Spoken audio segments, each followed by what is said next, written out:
incluyendo los bióticos. Entonces, todo indica que sí estamos frente a un desastre en todos los términos conceptuales, teóricos, prácticos que hemos delimitado para definir el término.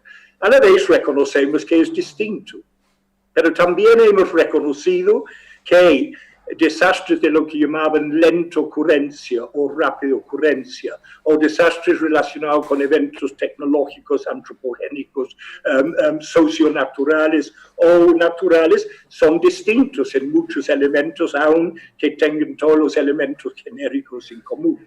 Entonces, reconocemos que COVID es distinto a los otros, no es lo mismo que un sismo afectando a comunidades. Y no es similar en dos áreas muy esenciales para mí, pero hay muchos más, pero apunto a dos. Uno es que la exposición no es limitada. Esta es una exposición, lo que yo llamo viajera. Puede afectar cualquier parte del mundo por la naturaleza biótica del evento. Un terremoto tiene una limitación territorial determinada. Por otra parte, no causa daños y pérdidas físicos, materiales en el sentido de pérdida de edificios, de infraestructura, pero impacta de una forma notoria sobre economía y sociedad. Pero esa afectación no es directamente relacionada con la amenaza, que es el virus o el COVID, está relacionado con las políticas públicas y las acciones que los estados toman para evitar la difusión del virus y en consecuencia limitar la enfermedad y el efecto sobre muerte y sobre saturación de hospitales, etc. Entonces, desde mi perspectiva no cabe la menor duda que estamos frente a un desastre, pero tenemos que reconocer las diferencias en su expresión, sus elementos de causalidad, reconociendo que genéricamente tiene mucho en común con un desastre asociado con un terremoto, una inundación, un huracán. Ahora, en cuanto a si los países estaban preparados para enfrentar a través de sus sistemas de gestión de riesgo un evento de esta naturaleza, es una pregunta muy difícil de contestar en este momento porque hay tanta diversidad de casos que si uno va de México a Costa Rica, a Uruguay, a Paraguay, a Chile, a Brasil, dentro de América Latina, todo es esencialmente distinto de alguna forma. Y mucho está relacionado con qué era el sistema de gestión de riesgo antes de este evento. Esa sería una pregunta. Y lo otro es, por ejemplo, ¿qué es la estructura de poder asociado con los sistemas de gestión de riesgo? Es lo mismo tener el sistema ubicado en la Presidencia de la República o en el Ministerio de Seguridad.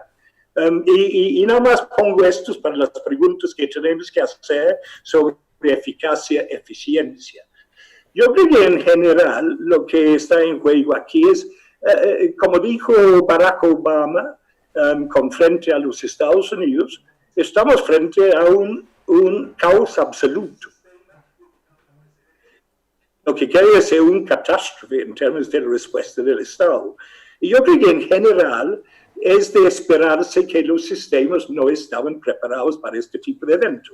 Aún habiendo antecedentes en términos de virus no tan históricos, ¿no? El MERS, el SARS, ébola, etc. O lo de 1918-21, que era lo más parecido a lo que estamos sufriendo.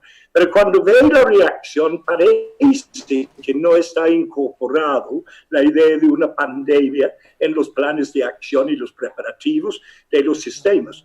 Y aquí hay una pregunta interesante de investigación también. Sendai, de hecho, introdujo lo biótico con fuerza en el marco de la idea de riesgo sistémico. Entonces, sería de examinar en los planes preexistentes en 2020, 5 años después de Sendai, si efectivamente los países tenían incorporado pandemias en su matriz de acciones para el futuro, preparativos, prevención, mitigación. Entonces, habría que estudiar más para poder decir si estaban formalmente preparados y si, cuando vino a la realidad, pudieran implementar. Y eso está afectado por muchos factores muy distintos, ¿no? No sé cómo voy para el tiempo, ya voy con como 8 minutos, ¿no? Sí, voy a buena velocidad entonces, demasiado bueno para decir la verdad. Bien, te quedan 8 minutos. Ok, perfecto. Entonces, yo creo que es difícil que los países eran preparados y lo que ha surgido es, utilizando un término de Enrico Quarantelli también, aunque no estaba muy de acuerdo con muchas de sus ideas, sacó muy buenas ideas también, obviamente. Y ellos hablaban de acciones emergentes, con referencia a la respuesta a desastres que ellos estudiaban en los Estados Unidos.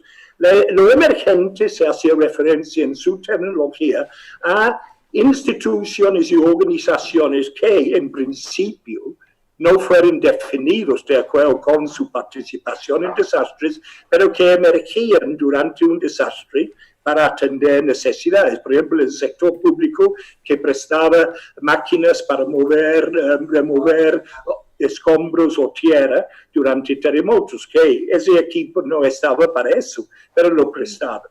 En el caso que estamos tratando, yo creo que había mucho esfuerzo emergente, o sea, de construir sobre la marcha una opción de intervención, utilizando cosas preexistentes en su estructura de acciones, protocolos, normativas, pero ha sido sobre la marcha más que anticipadamente. Y la gran pregunta es, por supuesto, cuando fue anunciado en China a finales de diciembre y no llegó hasta 3 meses o 2 meses después a muchos países, ¿cuál sería el razonamiento detrás de que países como la Gran Bretaña o los Estados Unidos no estaban preparados?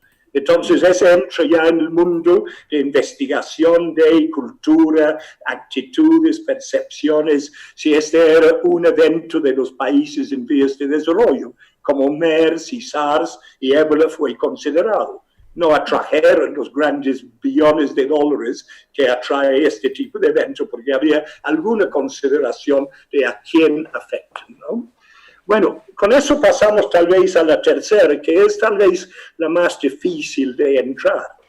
Nosotros sabemos que la gestión de riesgo, o como se llamaba antes, emergencias, desastres, manejo de emergencias, desastres, su evolución sobre el tiempo de los últimos 40 años ha sido enorme conceptualmente.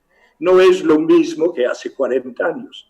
Sin embargo, lo que hemos enfrentado es un tipo de sincretismo en términos de las estructuras estatales e institucionales.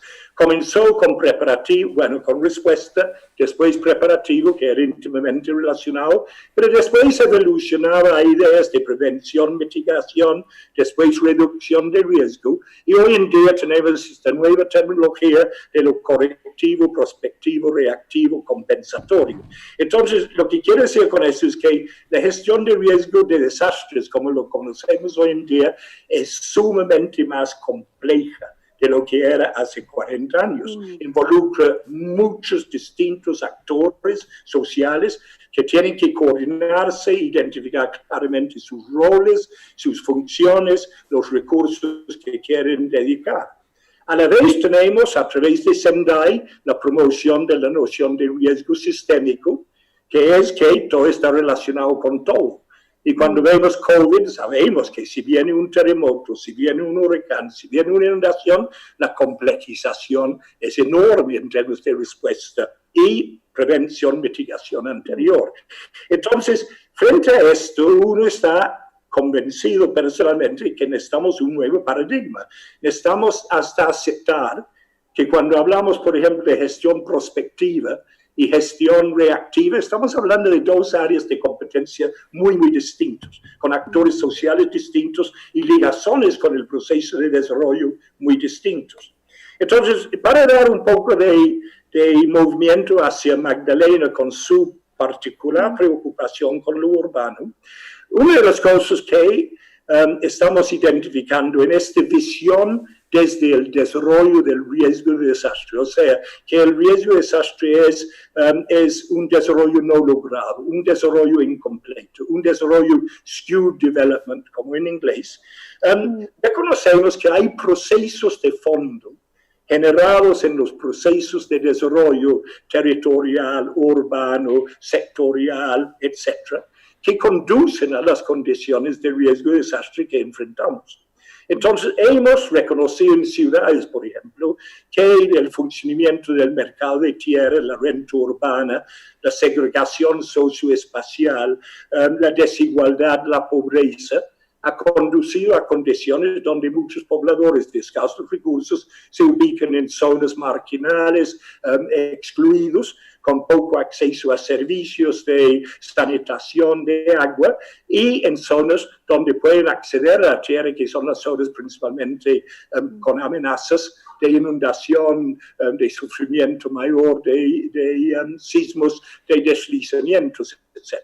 Entonces hay un factor subyacente en explicar exposición a riesgo que está absolutamente presente con COVID, y son los mismos factores. Entonces, lo que estamos descubriendo, por ejemplo, a nivel urbano, ¿quiénes son los más expuestos al COVID? Son crecientes, aunque no comenzó así, porque fue la clase media más pudiente que fue afectada primero por los modelos de movimiento internacional que existía, pero hoy en día es muy claro, ya en todas las ciudades. Este es un fenómeno esencialmente urbano y esencialmente afectando a comunidades de la periferia, excluidos, etc. Entonces, para gestión de riesgo de desastre, ¿qué nos dice este de lo urbano? Lo que nos dice efectivamente es, si no somos capaces de reconocer que hay un conjunto de causas de fondo, de factores profundos explicativos de los procesos que construyen riesgo, vamos a estar creando la gestión de riesgo como un sector más en lugar de integrarlo a la ADN del desarrollo. Y reconocer que riesgo es producto de desarrollo mal logrado y la gestión de riesgo es producto de desarrollo sostenible bien logrado, incluyendo buena planificación urbana, buen manejo del uso del suelo, buen manejo ambiental, gestión ambiental.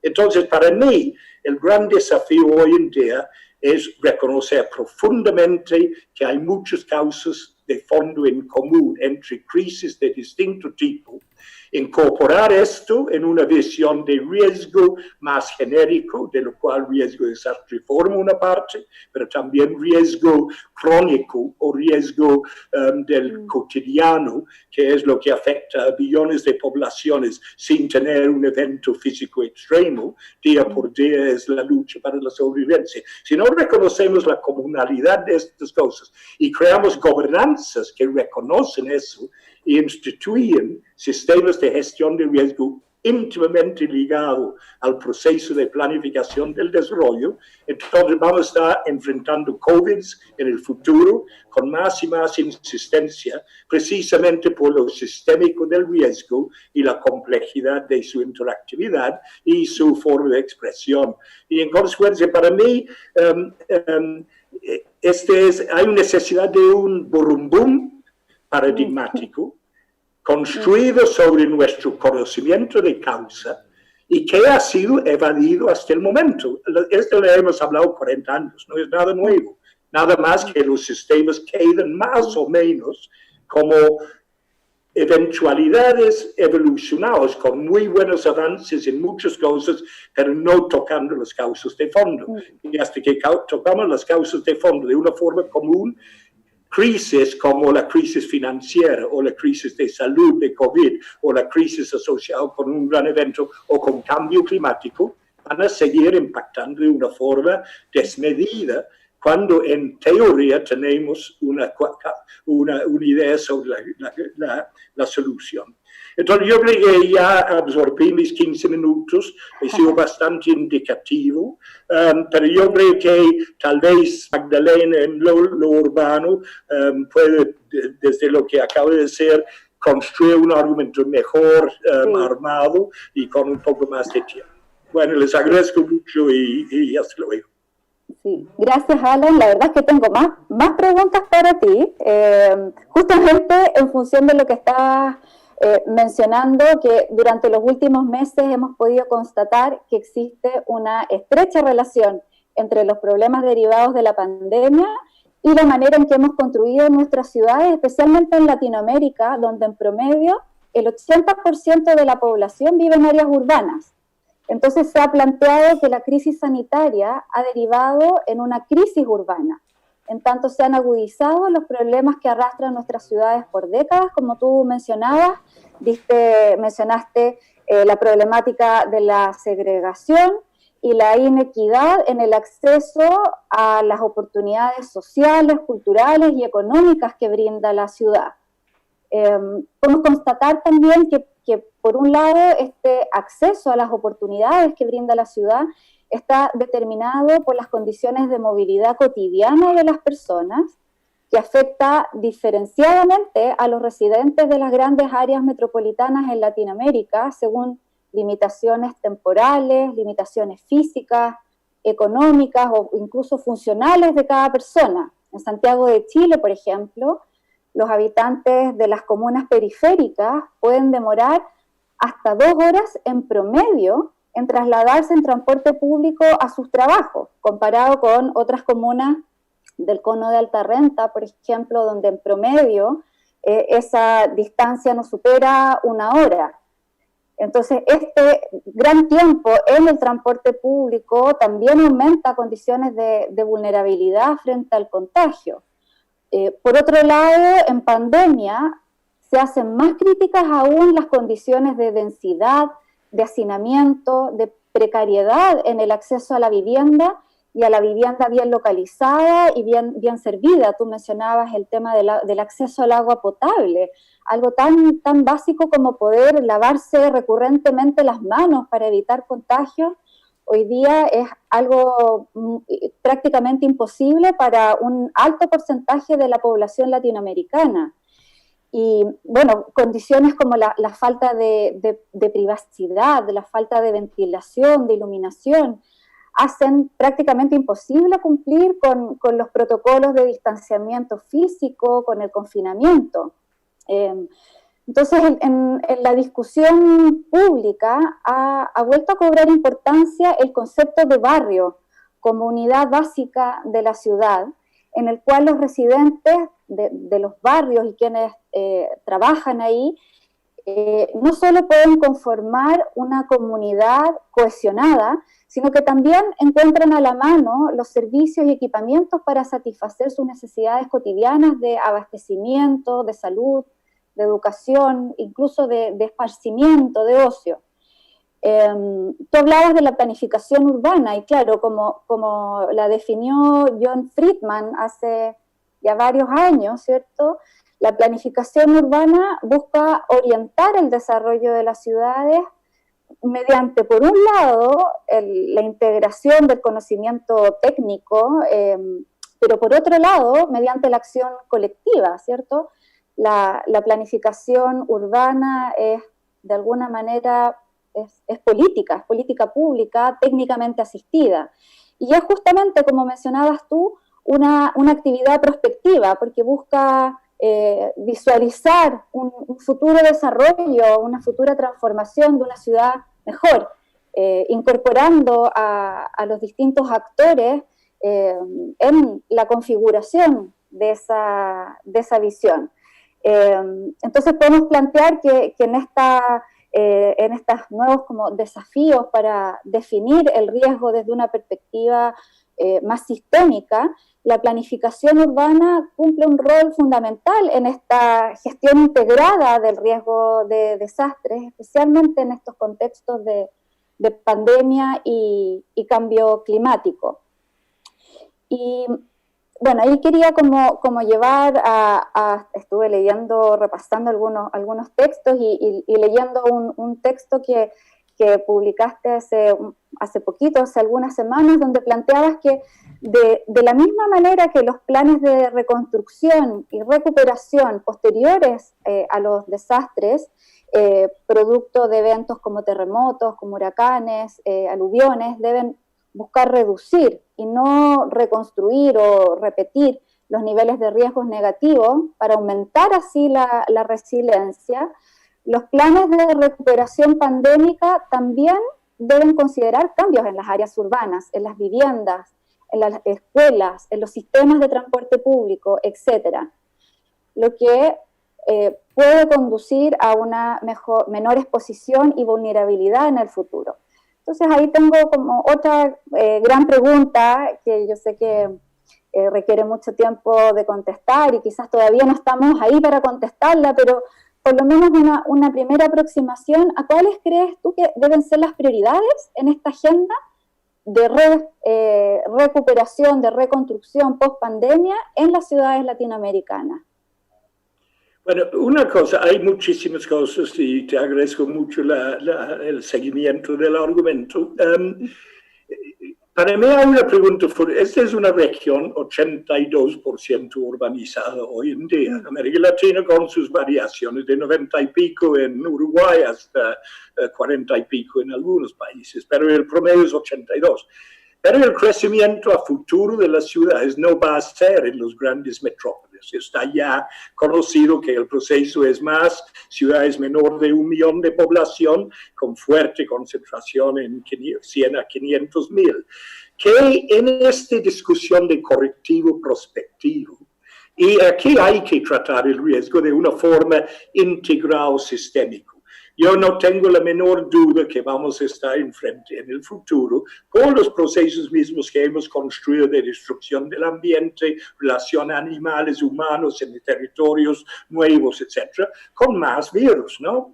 Y este COVID no va a desaparecer muy rápidamente. Entonces, igual como viviendas en el sur de los Estados Unidos tienen lugares donde te refugias durante tornados, de repente las casas van a tener lugares donde te refugias durante virus. No quiero así minimizar el asunto con una broma, pero ya estamos viendo parques y todo lo más diseñados para espacialidad y separación.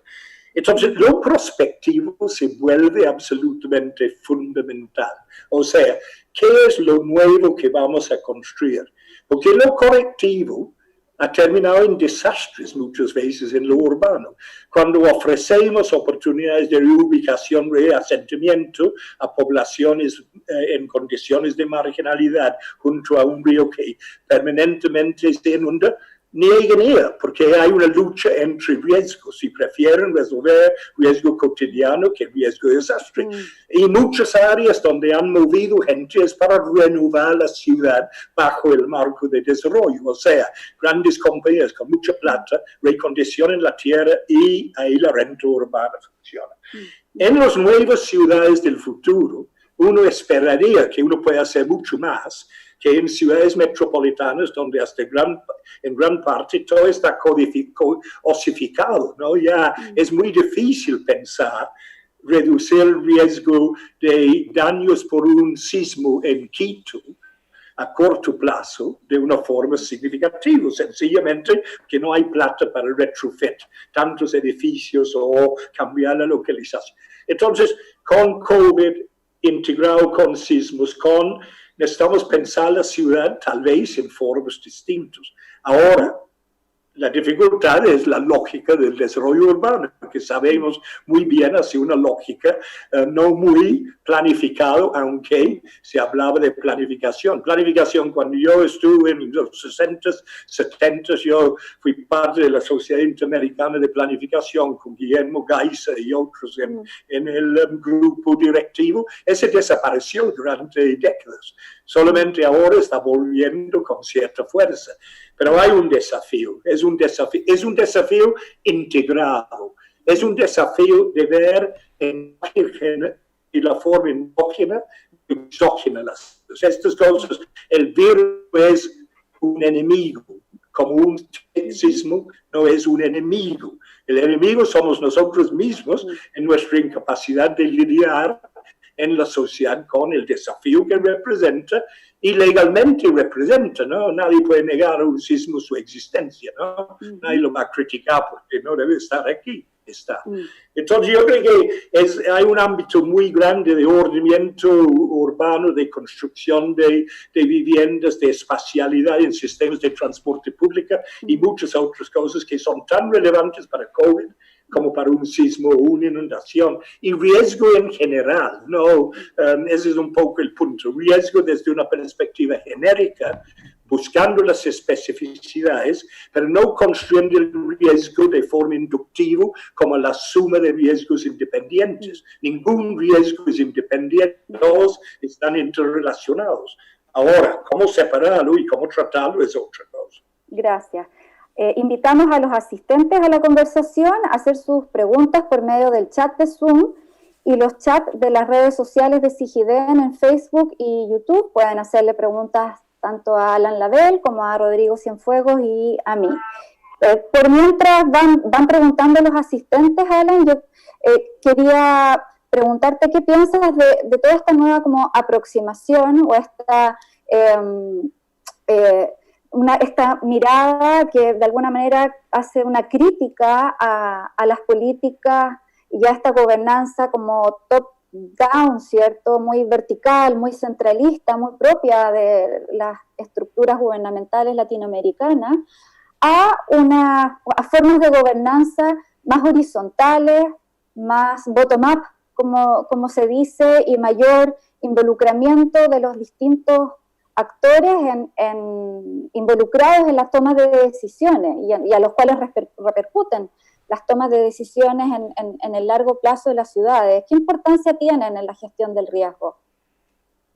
No, yo creo que igual, y este es otro tema que tiene historia, ¿no? Si pensamos en John Turner y su trabajo en Lima en los 60s, el argumento también existía en cuanto a participación y construcción de Andrew Musgrave, cuando escribió su texto famoso en 88 sobre mitigación popular de los desastres para Oxfam, está ahí, está puesto lo fundamental en muchos sentidos de lo comunitario y lo local.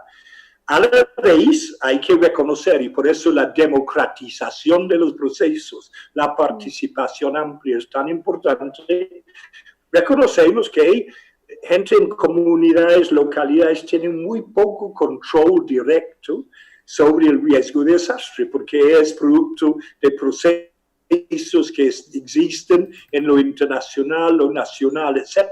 Pero la única forma es efectivamente democratización de procesos y no sé qué es el término más adecuado, pero una adecuación de la ciudad a las necesidades de la gente, a las visiones de la gente, no a las visiones del gran capital en el sentido de mall y todo lo demás, ¿no? Ahora, ¿cómo hacer eso? En teoría es muy fácil y a través de accountability, ¿cómo introducimos? Rendición de cuentas, Exacto, rendición de cuentas, ¿cómo introducimos derechos humanos en términos de nuestra... es interesante con riesgo, por ejemplo, hay una cosa interesante con comunidades marginales en áreas de alta propensidad a amenazas, que muchos se ubican en zonas prohibidas su ocupación por las normas y leyes locales. Y ahí están. Y después el gobierno introduce agua y electricidad a las mismas comunidades donde ha regido. Y por dos razones. Uno, por votos, pero uno que crecientemente importante, que no puedes negar agua a nadie por derechos humanos. Entonces, zonas declaradas de no inversión pública reciben toda la inversión pública porque hay un cruce de conceptos en la toma de decisiones, ¿no? Pero, bueno, es larga la discusión. Sí, y en ese sentido, Alan, pregunta uno de los asistentes a la conversación, ¿cómo enfrentamos el acceso a servicios básicos justamente en este contexto de estado de excepción, donde hay restricción de movimiento y donde tenemos tantas áreas urbanas sin tener acceso a estos servicios básicos de manera a la mano, digamos, o de manera en sus casas o en sus barrios? Bueno, ahí vemos que estamos cobrando la historia del desarrollo, ¿no? O sea, no hay ninguna crisis que cae del aire en el momento. Todos están construidos socialmente, históricamente. Entonces, cuando tú vienes a una cosa como COVID, en zonas que no tienen agua potable, es obvio que la gente no puede lavar las manos, antes no podían hervir los alimentos, ¿no? Entonces, vemos que hay unos aspectos tan esenciales para el bienestar colectivo. Yo creo que lo que COVID, igual la influenza y cólera mostró, es que estos pueden afectar a cualquier persona. Por supuesto, por las condiciones sociales de existencia, son más propensos a afectar a los más desaventajados. Pero sí pueden, en teoría, afectar a todos. Y yo creo que parte de la reacción a COVID es el miedo de nosotros, los acomodados, de que nos vamos a infectar. Si no, yo no veo, no pasó con MERS, ni con SARS, ni con ébola, una inversión de esta naturaleza. Entonces, tenemos que darnos cuenta en la política pública que hay elementos de la esencia de los derechos básicos de los seres humanos que tienen que ser cumplidos. Es imposible que no sean cumplidos. Y tenemos que ver la gestión de riesgo de desastre como una oportunidad para disminuir la desigualdad en las ciudades, en los múltiples sentidos en que uno lo puede entender, y como un mecanismo para el desarrollo, no un mecanismo para reducir riesgo de desastre. Ese es muy sencillo, ¿no? O sea, yo evito que se inunde una comunidad en una zona marginal, pero no cambia para nada sus condiciones sociales de existencia más allá. Aún no tienen electricidad, no tienen agua potable, pero ya no se inunda. Pero ese es el menor de los malos que sufre mucha gente. Entonces, yo creo que son de romper los silos, integrar las percepciones y acciones, pero ¿cómo hace uno eso con una gobernanza construida sobre la historia, no? O sea, vivimos demasiado tendencia histórica, romper la historia. James Mitchell, un gran estudioso de este tema, una vez dijo que el concepto, el conocimiento de causa siempre está muy, muy adelantado a cambios en la gobernanza. No uso ese término a finales de los 90 porque no era tan popular como hoy en día, pero las políticas públicas, las institucionalidades siempre están muy atrás de nuestro conocimiento de causa-efecto. ¿Cómo nos introducimos en eso para transformar? Y en ese contexto, Alan, ¿debiera Chile y los países latinoamericanos en general activar sus instituciones de emergencia ante estas situaciones de pandemia? ¿Las oficinas nacionales de emergencia, por ejemplo? ¿Sus instituciones de qué, perdón? De emergencia. De emergencia. Claro, en Chile hay una Oficina Nacional de Emergencia que se activa con los desastres como los sismos, tsunamis. ¿Debieran tener un rol activo en este escenario de pandemia? No, yo creo que definitivamente tienen un rol importante que jugar. Todo depende, como busqué decir en la intervención, que cuando hablamos de sistemas de gestión de riesgo o de emergencias o los distintos términos que describen lo que tenemos encima de emergencia y desastre, son muy distintos aunque los nombres parecen iguales, ¿no? Aún hay países donde están en manos de retirados militares, que no es por sí malo, sin embargo es muy distinto de estar en manos de civiles que vienen del sector de desarrollo, por ejemplo. Entonces, no estamos hablando de la misma cosa, aunque la léxica es igual para ellos. Pero sin lugar a dudas, y creo que en el documento en la última versión busqué identificar cómo es que la gestión de riesgo puede contribuir a esto. Y si no es directamente de la forma en que lo hace con un terremoto, por ejemplo, y no digo que no, que hay cosas en común, por ejemplo, distribución de paquetes de alimentos entre poblaciones vulnerables, es igual en casos de un desastre tradicional que en este caso, ¿no? Aquí en Costa Rica, 190,000 paquetes hablaron ayer de entrega de alimentos a poblaciones vulnerables. Es muy probable que esas poblaciones vulnerables son exactamente los mismos que sufren terremotos e inundaciones y otras cosas. Los sistemas de monitoreo, los sistemas de proyección de impacto y de incidencia territorial social tienen mucho en común. Los sistemas de alerta temprano, la concepción de correctiva, prospectiva, reactiva, compensatoria, resiliencia, tiene relevancia para este COVID y con mucha experiencia en los sistemas de gestión de riesgo que pueden ser importados. El asunto es la capacidad y posibilidad. Cuando estás luchando constantemente para ponerte al día con lo que está pasando, es de ordenar estas cosas, que sí requiere de un plan previo de acción, que no creo existir, y no digo con certeza porque no tengo suficiente investigación hecha para saber qué pasó en Bolivia, qué pasó en Ecuador, qué pasó en Perú, o en Venezuela, o en Dominica, o en Haití, etc. Pero sospecho que no estaba en los libros y en las normas y en los protocolos como tenía que estar. Y lo emergente es interesante porque es obvio que varios países han construido una opción real y eficiente para tratarlo de epidemiológico. Ahora, en cuanto a lo económico-social, uno ve que hay mucho floundering, ¿no? Mucho indecisión, dificultad en conceder por dónde ir con eso. Pero al fin de cuentas, uno podría decir que COVID no tiene nada que ver con los sistemas de gestión de riesgo y desastre. Es un problema médico o sanitario de los sistemas de salud, es un problema de los ministerios de planificación, de finanzas, de economía. Y dónde en esto entra el sistema de gestión de riesgo como sistema precisamente, ¿no? Si está representado en ese sistema los organismos del desarrollo, los agentes financieros y planificación, nuestra oportunidad de tener una visión más genérica con sus especificidades es mucho mayor, ¿no? Sí.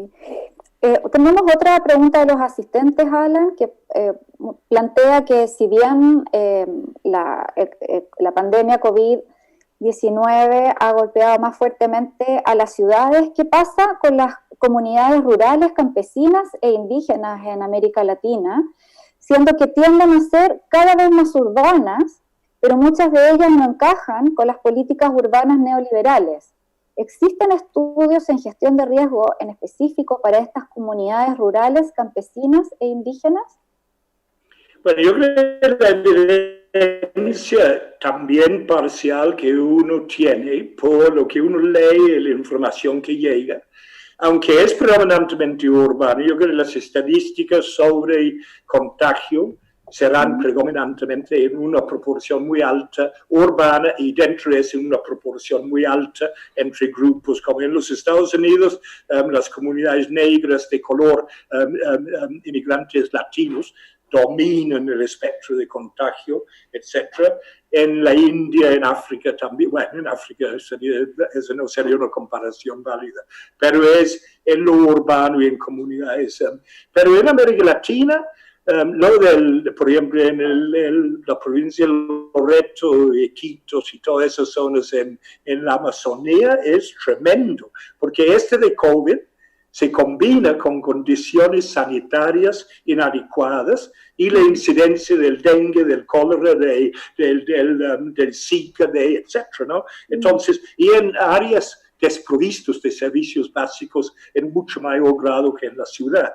Entonces, yo no he visto datos ni especificación, pero sobre la incidencia actual y ni las estrategias particulares. Pero estamos frente a una cosa que claramente, cuando reabren las economías, hablan de este efecto del baile y el mazo, ¿no? Que viene del chico israelita que ya se ha contratado a países para ayudar en su pensar cómo rehacerlo. Cada región de un país es distinto. ¿Cómo explicar algunos de los rebrotes? Es porque en la cultura, en la sociedad, en la historia, en las formas de ser, hay cosas que introducen. Y en zona rural es mucho más amplio. De Lima se movilizaron, estiman, si no estoy equivocado, bastante, o 1 millón de personas de la ciudad de regreso a sus zonas de origen, porque en la ciudad no podían sobrevivir y volvieron a sus comunidades. Los datos sobre lo rural no están tan prolijos que uno quisiera, pero definitivamente es un desafío. Como cada territorio, cada sector social es un desafío distinto. En este de COVID, como en gestión de riesgo de desastre en general. Y por eso la importancia de un paradigma de construcción social, un paradigma de vulnerabilidad, en entenderlo, desmistificarlo de desastres naturales, que ha surgido otra vez con esto. El virus es un enemigo. ¿Cómo el virus es un enemigo? Un enemigo tiene que tener un propósito. Y no puedes hacer animistamente una transferencia de valores humanos a un sismo o un terremoto que sean asesinos. No son asesinos.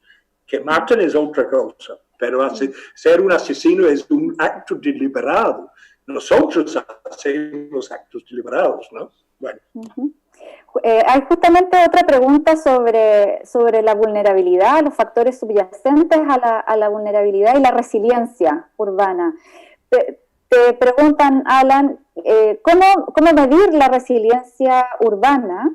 Si es que es tan simple como analizar los factores subyacentes a la vulnerabilidad, es decir, por ejemplo, mayor desempleo, menor resiliencia, mayor desempleo, mayor vulnerabilidad. Bueno, es curioso, la resiliencia no me gusta para nada y ya todo el mundo sabe eso. Hasta me invitaron a hacer prólogos a 2 libros sobre resiliencia que hice, pero en uno terminé diciendo, imaginamos dentro de 30 años que no se hubiera inventado el término, ¿qué habría distinto en las ciudades? O sea, ¿qué relevancia práctica ha mostrado? Y no niego que sí, porque ha traído juntos muchos a crear una visión en común de algo que ha sido descrito en muchos otros textos bajo otras terminologías históricamente, ¿no? Pero eso está bien, está bien. Yo no sé qué es la forma de medir la resiliencia urbana, que no es ver qué pasa cuando algo sucede ex post, ¿no? Y después ir calibrando y modificando. Lo que yo creo que sí es importante reconocer, mientras jugamos todo el tiempo con incertidumbre, ¿no? Ya la incertidumbre ha vuelto con riesgo sistémico, por ejemplo. Todo es incierto, entonces tenemos que tomar decisiones manejando incertidumbre. Nos olvidamos mucho que mucho es obvio y cierto.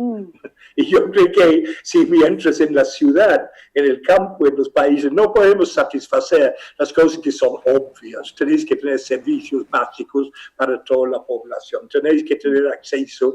Ese es obvio, ese es cierto, no es incierto. Entonces, si nos distraemos por la incertidumbre, nos acomplejamos con lo sistémico y no avanzamos. Tenemos que ser mucho más pragmáticos y ir a esos indicadores básicos que son y forman. Yo me acuerdo hace años que alguien me dijo, el 95% de la felicidad es 2.200 calorías al día, buena salud, que va relacionado con el anterior, y un adecuado abode, ¿no? Donde vivir. Eso es. Lo demás, los 5, no viene de plata. Entonces, ¿cuáles son esos elementos básicos que tenemos que satisfacer y no estamos satisfaciendo? Y yo no necesitaría ninguna construcción conceptual para ir adelante con eso. Un reconocimiento en común, consensuado de la sociedad, de una forma participativa, democrática, que esta es la línea que tenemos que tomar. Y ni necesito hablar de socialismo, de capitalismo, ni neoliberalismo, ¿no? Hay cosas obvias, me parece, ¿no? O tal vez soy tan viejo que todo parece obvio, ¿no? No sé. Sí. Preguntan también, Alan, ¿qué factores son los más urgentes en Latinoamérica para reducir el impacto del desastre en un contexto de alta informalidad laboral y de desigualdad social? Es que, al fin de cuentas, ese es como preguntar, y es una muy válida pregunta, ¿qué es lo que hay que hacer con alguien desnutrido, crónico, cuando viene COVID? Es que no hay, es que resuelves el problema de las causas subyacentes o tus opciones de reacción son muy limitados, ¿no?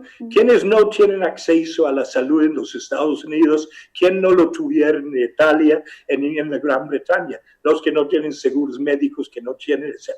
Entonces son precondiciones que garantizan. Y todo esto en los Estados Unidos, con la muerte de Floyd, no es una cosa de ese momento, ¿no? Eso es inevitable que pasara porque las condiciones subyacentes, históricamente construidos, estructuralmente y psicológicamente construidos del racismo, ya han existido y necesitaban un gatillo, necesitaban un COVID, necesitaban un terremoto para aflorar con todos sus impactos, ¿no? Entonces, es de las raíces, ¿no?, que tenemos que ir. Y desafortunadamente siento que Sendai un poco no dio suficiente consideración consensual sobre eso de los factores porque es muy delicado, es muy difícil, sabemos, es tocar la estructura de muchas cosas en la sociedad, ¿no? Justamente hay una pregunta relacionada con eso, Alan, del caso de Floyd en Estados Unidos y el estallido social en Chile, que parte en octubre, ¿cierto? Y que ha afectado muchísimo los grados de confianza de la población con las estructuras de gobernanza en general. Entonces, una de las preguntas es que, justamente, ¿cómo crees tú que pueden lidiar los gobiernos centrales que están a cargo de la gestión del riesgo en este contexto de muchísimo descontento social y que está en incremento? Y que probablemente post pandemia va a volver a surgir con mayor fuerza y con demandas más urgentes aún.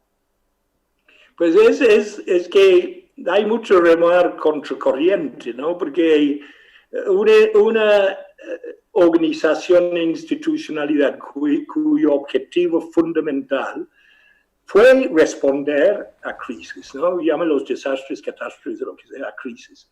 Y posteriormente buscar evitar los factores que contribuyeron a la crisis. Sin embargo, no tiene las armas por la estructura del poder sobre las cosas para afectar notoriamente sobre las causas subyacentes. Están en manos de otros niveles de gobernanza. Es un poco por eso que yo he dicho que, ¿por qué hablamos de gobernanza del riesgo? Como que si el riesgo fuera independiente y autónomo, y crecía porque crecía, tenía sus propios móviles que caían de aquí a allá. No, el riesgo es un producto de múltiples procesos dentro del desarrollo en general. Entonces, lo que necesitamos es una gobernanza del desarrollo sostenible con consideraciones de riesgo, género, ambiente. Pero mientras hagamos de estas cosas transversales y no parte del ADN del desarrollo per se, o sea, está en la mentalidad de un ministro de planificación, riesgo de desastre, no es algo que el jefe del SINAI en Paraguay o el jefe de la comisión tiene que decir a una persona, oye, recuerda que hay riesgo de desastre, haga algo. No, tiene que nacer de adentro como algo fundamental en negar el desarrollo. Entonces, para los que están encargados de los sistemas, que no manejan los móviles absolutos, y algunos mucho más cercanos que otros, con mucho más avances, pero hasta que hay una concatenación, una forma de agilización de decisión en todo eso, es muy difícil porque eres dependiente en otros, ¿no? Entonces, cuando eres dependiente en otros y no hay autosuficiencia suficiente en torno a algo, es muy difícil, ¿no? Pero el primer paso es la conciencia de esa complejidad de la interrelación y de dónde vienen las cosas. ¿Y por qué seguimos? Y con esto ya después, la única forma en que yo he impedido que la gente use el término desastre natural, después de 30 años de estar golpeando, es prometiendo ser en un examen si la usan. Pero es mi único control. Por lo demás ya se usa en todas partes, aún como que si fuera verdad, ¿no? Y hay una realidad que es necesario que lo hagan. Ahora, indicar sobre esa necesidad y por qué, es otra cosa, difiere si eres una compañía de seguros o eres un banco internacional de desarrollo. Hay una razón de usar eso. Exacto. Nos preguntan, Alan, si justamente esta situación de pandemia del COVID-19 plantea el desafío de identificar elementos que no son tradicionales cuando se evalúa la exposición al riesgo de la población. Aparecen factores como el estado de salud, de estas enfermedades de base, ¿cierto? El nivel de ahorro previo, la capacidad de endeudamiento, la edad. ¿Es necesario plantearse o replantearse los factores que incidan en la exposición al riesgo? Bueno, yo creo que lo que el COVID tiene, que no es tan abrupta en el caso de un terremoto, una inundación, es factores intrínsecos de vulnerabilidad, lo que llamamos. Son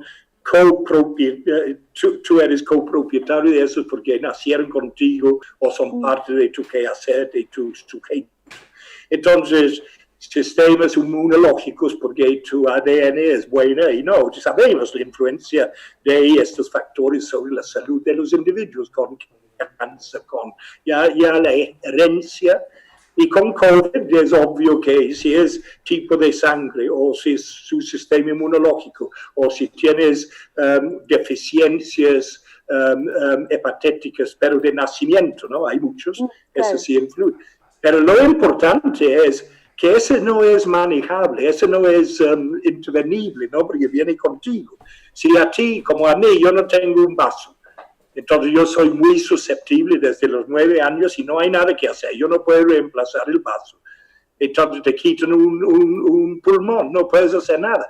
Pero lo que es lo interesante es condiciones de salud socialmente construidas, tu exclusión del acceso a los beneficios de la salud, tu malnutrición, tu desnutrición, tu gordura, que tomas demasiado alcohol, que muchos son comunes a cualquier clase social, pero muchos son socialmente determinados por tu posición. Como un sociólogo francés muy temprano en la pandemia dijo, no, el aislamiento social es un concepto burgués. Por supuesto que es un concepto burgués, porque ¿quién va a aislarse en una favela en Brasil? ¿No? Olvídalo, es imposible. Entonces sí, introduce nuevos, pero nos introduce algo para hacernos removernos y pensar de regreso a sismos y inundaciones, y de inundaciones pensar en COVID. Pero definitivamente la construcción y la vulnerabilidad de aquí es la vulnerabilidad asociada con la vida cotidiana que obliga a la gente a ser más expuesto y exponer a otros más al COVID, ¿no? Que es muy distinto, porque la gente que tiene que salir a la calle a trabajar, ese es socialmente condicionado, pero es vulnerabilidad frente a la vida cotidiana, no a una amenaza como el virus. Y entonces es muy interesante, porque puedes usar vulnerabilidad en torno a la exposición, y lo otro es tu propensidad, una vez en una condición de exposición, de ser impactado, donde entran los intrínsecos, los extrínsecos y todo lo demás, ¿no? Pero da para pensar muchísimas cosas. Yo cuando comencé a escribir el documento era porque tenía tanto tiempo disponible con COVID que no estaba tan aislado que no tenía mucho que hacer. Entonces me puse a escribir, ¿no? Pero entre más, ya es una tarea sin fin, ¿no? Es imposible terminar de escribir porque algo nuevo sale todo el tiempo.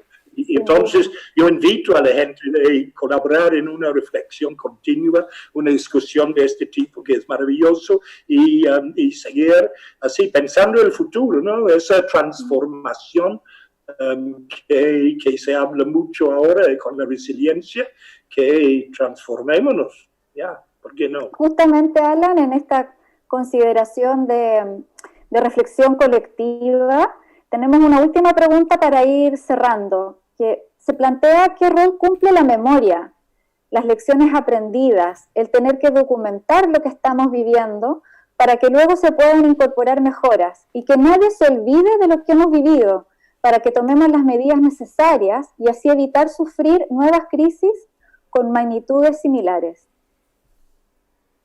No, la memoria es, pero es la memoria así bañado por el olvido y por la necesidad. Entonces no es que no hay razones que no nos ayuden a explicar por qué la memoria no funciona, por qué la sistematización no surte efecto. Pero es el primer paso, hay que sistematizar, discutir, analizar. Por ejemplo, si uno analiza el evento de 1918-21, cuando dicen hasta 100 millones de personas en una población mundial de medio billón,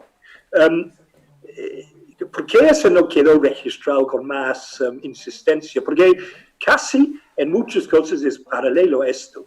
Las ciudades en los Estados Unidos que se cerraron de una vez, como creo que Minneapolis, bueno, ya no me acuerdo cuáles no cerraron ni cuáles cerraron, tuvieron pocos muertos y recuperaron económicamente muy rápido después. Los que no se cerraron y hicieron fiestas en las calles, etcétera, fueron los que perdieron enormes cantidades de personas, pero en este caso de jóvenes, porque la influencia de 1918 no era discriminatorio en términos de edad, como es esto, o parece ser.